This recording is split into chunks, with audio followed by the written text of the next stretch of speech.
ఎంగిలి పూల రోజు పసుపు గౌరమ్మకి 21 రకాల పువ్వులు, బీరపూలు, సొరపూలు, కాకరపూలు, ఇంకా దొరికిన పువ్వు, ఈ పువ్వు ఆ పువ్వు అనేది లేదు, గడ్డి పువ్వు అయినా పర్వాలేదు, ఈ 21 రకాల పువ్వులతోటి అలంకరణ చేసి బతుకమ్మను అయితే పేర్చుకుంటాము ప్రతి సంవత్సరము. ఇంకా ఎంగిలి పూల రోజు స్టార్ట్ అయ్యి ఇంకా దేవీ నవరాత్రులు కూడా మొదలవుతాయి. ఇంకా బతుకమ్మ కూడా రోజు ఆడుకుంటూ ఉంటాము. ఇంకా ఈ వీడియో నాకెందుకు చేయాలనిపించిందంటే పాత రోజులే బాగున్నాయేమో అనిపిస్తుంది నాకైతే. అందుకోసమే పాత రోజులు ఎంతమందికి నచ్చుతాయి, కొత్తగా ఇప్పుడు ట్రెండ్ నచ్చిందా, మీకు పాత రోజులు నచ్చాయో కామెంట్ అయితే చేయండి. ఇంకా బతుకమ్మ పేరియడంతో పాటు చక్కగా మాట్లాడేసుకుందాము కాసేపు. ఇంకా పూజ అయితే చేసుకొని పసుపు గౌరమ్మని పెట్టుకున్న తర్వాత ఇంకా బతుకమ్మ అయితే పేర్చుకుంటున్నానండి. సింపుల్గా చేద్దాం అనుకుంటున్నాను. ఎప్పుడు అమ్మవారిని పెట్టి అయితే అలంకరణ చేస్తాను, కానీ ఎందుకో నాకు అసలు నచ్చలేదు అనే చెప్తాను గట్టిగాన. ఎందుకంటే అమ్మవారిని చక్కగా అలంకరణ చేసి పసుపు గౌరమ్మని తీసుకొని వెళ్ళి ఇంకా ఆడుకోవడానికి వెళ్తే ఎలాగుందంటే 12, 1, 2 ఇలా అవుతుంది. 12 అయితే అయిపోతుంది. 12 గంటలకి గౌరమ్మని తీసుకొని రావడము, ఇంటికి అందరికీ ఇవ్వడము, చేయడము, ఇది ఎందుకో నాకు అసలు నచ్చని విషయము. ఇంకా నేను ఇంకా అంటే నువ్వు ఇప్పుడు జనరేషన్లో లేని దానివి, నీకు నువ్వు ఒక్కదానివే ఇలాగున్నావు అలాగున్నావు అని అంటారు. కానీ కాకపోతే మన సంస్కృతి సాంప్రదాయాలు పద్ధతులు కొన్ని పాటించాలండి.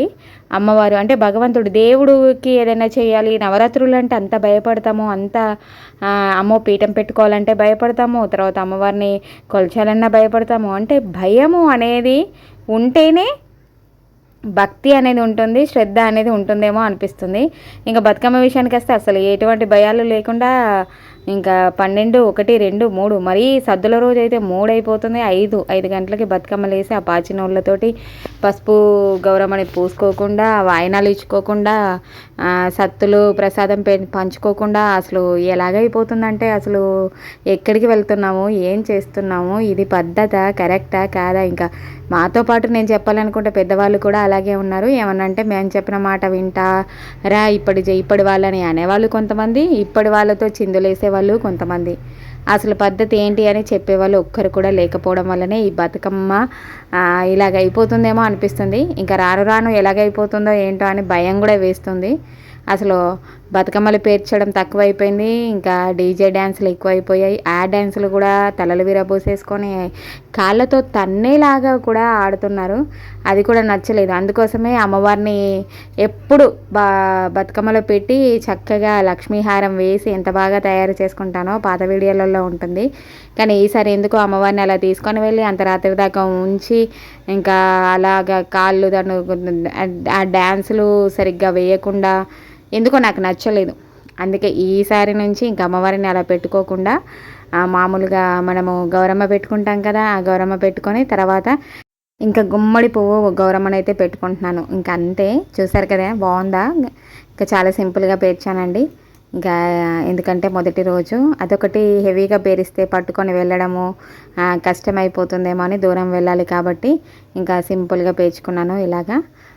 చాలా చిన్నప్పుడైతే చాలా బాగా ఆడుకునే వాళ్ళము. ప్రతిరోజు బతుకమ్మలు పేర్చుకోవడానికి సెలవులు ఇప్పుడు 15 రోజులు 18 రోజులు వస్తాయి, కానీ అప్పుడైతే మాకు అసలు బతుకమ్మ స్టార్ట్ అయిన తర్వాత కూడా అసలు ఇచ్చేవాళ్ళే కదా, 5 రోజులు 6 రోజులు ఉండేటివి. ఇంకా అయినా సరే సాయంత్రం స్కూల్కి వెళ్ళేసి వచ్చాక సాయంత్రం వెళ్ళి పూలన్నీ తీసుకొని వచ్చి బతుకమ్మలు పేర్చుకొని చక్కగా ఆడుకునే వాళ్ళం, ప్రసాదాలు పంచుకునే వాళ్ళం. ఆ రోజులే వేరనిపిస్తుంది. ఇంకా ఇప్పుడైతే ఏ ఆటలు ఏం ఆడుతున్నారో ఏం చేస్తున్నారో అసలు ఏది అర్థం కావట్లేదు. ప్రసాదాలు ఎంతమంది పంచుకుంటున్నారు, వాయిలనలు ఎంతమంది ఇచ్చుకుంటున్నారు, ఏది ఏం చేస్తున్నారు అనేది కూడా ఎవ్వరికీ తెలియకుండా ఉంది. అంత కమర్షియల్ అయిపోయింది. ఇంకా బతుకమ్మ పేర్చుకొని చక్కగా పసుపు కుంకుమలు వేసి సాయంకాలం ఇంకా ఈరోజు మా బాబు పుట్టినరోజు కూడా అవడం వల్ల ఆ సెలబ్రేషన్స్ చేసుకొని కింద అయితే ఇలాగ ఆడుకుంటున్నామండి. ఇంకా మా ఓనర్ ఆంటీ వాళ్ళు పాట పాడతారు చక్కగా. ఇక్కడే కాసేపు ఆడుకుంటే బాగా అనిపిస్తుంది. ఎందుకంటే చక్కగా పాట పాడుతూ పెద్దవాళ్ళు పాట పాడుతూ ఉంటే మనం ఆ పాటకి తగ్గట్టుగా కలుపుతూ ఉంటే ఆ పాటలో ఎంత అర్థాలు ఉండేటివో. అంటే ఏదైనా సరే అదే శ్రీరామ ఉయ్యాల, తర్వాత జనకు ఇంట్లో అని ఎల్లమ్మ పాటలు, ఇలాగా జానపద పాటల రూపంలో ఉండి మన కథని మన సాంప్రదాయాన్ని ఎంత చక్కగా వర్ణించుకుంటూ ఉండేటివో ఆ పాటలు చాలా బాగా అనిపించేటివి. ఇంకా ఇప్పుడు పాడుతున్నారు, ఇప్పుడు వస్తున్నాయి, కానీ అసలు ఎవరు వాటి మీద కాన్సన్ట్రేషన్, ఆ లిరిక్స్ మీద ఎవరు కాన్సన్ట్రేషన్ పెడుతున్నారు? ఆ మ్యూజిక్లోనే కాన్సన్ట్రేషన్ పెడితే ఈ స్టెప్ వేద్దామా, ఆ స్టెప్పులు వేద్దామా, ఇది చేద్దామా, అది చేద్దామా, ఇలా దూకుదామా, అలా ఎగురుదామా తప్ప అసలు పద్ధతిని ఎవరు ఫాలో అవుతున్నారు? ఎవ్వరు ఫాలో అవ్వట్లేదు. ఇంక ఇక్కడైతే చక్కగా 2 పాటలు పాడుకొని ఇంకా అలా పూర్తి చేసుకున్నాక ఇంకా ఈ ఆంటీ వాళ్ళ బతుకమ్మని చెట్టు దగ్గర పెట్టి ఇంకా నేనైతే గుడికి వెళ్ళి ఇంకా తప్పదు కదా, నలుగురితో నారాయణ అన్నట్టు అయిపోతుంది. ఇంకా 11 అయింది ఈసారి అయితే. ఇంకా బతుకమ్మలు ఆడుకొని వచ్చేసరికి ఇంకా అదృష్టం ఏంటంటే 11 అయింది. చాలా బాగా అనిపించింది. 10:30, 11 గంటల వరకు బతుకమ్మలు తీయడమే చాలా గొప్ప విషయము. అందులో కొంతమంది గొడవలు పెట్టుకోవడము, ముందు తీయొద్దు, వెనక తీయొద్దు, మా బతుకమ్మలు ఉండగా మీ బతుకమ్మలు ఎలా తీస్తారు, ఇలాంటివి గొడవలు కూడా అవుతూనే ఉన్నాయి. అందరూ ఒకేసారి తీయాలి అన్నప్పుడు అందరూ ఒకే పద్ధతిలో పాటించుకుంటూ బాగుండేది. ఇప్పుడు అసలు ముగ్గులు కూడా వేయట్లేదు. ఒకప్పుడైతే బతుకమ్మ వచ్చిందంటే వాడవాడలో పెట్టే ప్లేస్లో ఎంత పెద్దగా రంగవల్లులు వేసేవాళ్ళమో, ఎంత బాగుండేదో. అసలు ఆ హడావిడి ఏంటి, ఆ కంగారేంటి, అసలు అవి గుర్తొస్తే, ఆ రోజులు గుర్తొస్తే ఎంత బాగున్నాయో, ఆ రోజులు ఎంత అద్భుతంగా ఉన్నాయో అనిపించే విధంగానే అనిపిస్తుంది. ఇంకా ఈ రోజుల విషయానికి వస్తే అసలు నాకు ఆడాలని కూడా అనిపించదండి. నేను అంత ఎక్కువ ఏమీ పార్టిసిపేట్ చేయను. ఇంక ఇలాగ పాటలు ఎవరైనా పాడి ఒక 2-3 పాటలు పాడితే బాగుండేమో అనిపిస్తుంది. ఇంకా ఆంటీ పాడిన పాటతోనే ఇంకా ఇక్కడే బాగా అనిపించింది. తర్వాత ఇక అక్కడికి వెళ్ళి కాసేపు ఆడినట్టుగా అలాగా చూసి ఇంకా అందరితో పాటు ఇంకా నేను కదా అలా చేయాల్సి వస్తుంది. కానీ సద్దుల రోజు మాత్రము ఇంకా 3-4 అవుతుంది కాబట్టి నేనైతే ఇంకా 3-4 గంటలు నాకు ఆడడం ఇష్టం ఉండదు. డైరెక్ట్ వాగు దగ్గరికి వెళ్తే ఇప్పుడైతే చక్కగా అక్కడ కూడా పాటలు పెడుతున్నారు. ఎవరు ఇష్టమన్నంతసేపు చక్కగా ఆడుకొని ఇష్ట ప్రకారంగా తీసుకొని నిమజ్జనం చేసి వాగులో వేసి చక్కగా అక్కడ ఉన్న వాళ్ళకి గౌరమ్మని పెట్టి వాయనం ఇచ్చుకొని రావడం, అది అయితే నాకు చాలా బాగా అనిపించింది. ఇంకా అలాగే చేసుకుంటున్నాము. కొన్ని టెంపుల్స్లో మాత్రము మామూలుగా ఇక్కడ టెంపుల్లో మాత్రం ఇది టెంపుల్ లాగానైతే ఉండదు. 12, 1, 2, 3 అలా అవుతుంది.